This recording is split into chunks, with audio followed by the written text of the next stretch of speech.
Il rischio default è sempre dietro l'angolo per il Comune di Agrigento, l'aspetto finanziario è un problema serio. Le misure correttive vengono definite dai revisori dei conti delle misure programmatiche. Ecco, in quale direzione sta andando secondo lei Palazzo dei Giganti? Guardi, io credo che l'atto deliberato dai revisori dei conti manifesti ancora una volta quello che è una bocciatura da parte dell'amministrazione comunale sul piano economico-finanziario. Ad oggi l'amministrazione non è stata in grado di dare delle risposte su tale piano alla città e per cercare di ridurre quelli che sono i debiti, il deficit che costituisce il bilancio comunale.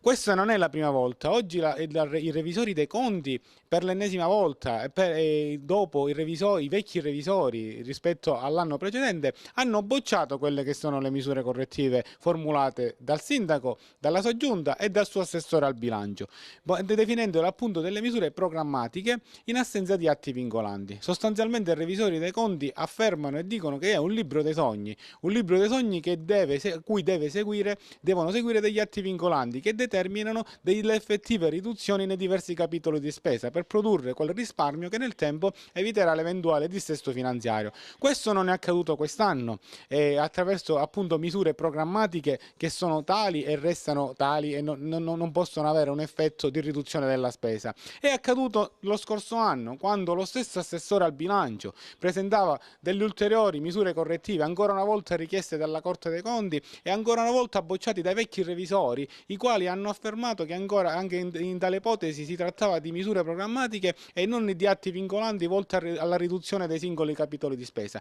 Qui non stiamo giocando, qui c'è in gioco il futuro della città di Agrigento, ci sono in gioco il futuro dei servizi che vengono erogati ai cittadini. Per cui questo assessore al bilancio, l'assessore amico, che oggi è stato delegittimato dal proprio gruppo politico, che è l'ex gruppo di Alternativa Popolare, che oggi è passato all'opposizione. Questo assessore amico che di fatto oggi si professa un assessore tecnico quando fino a ieri era un assessore politico.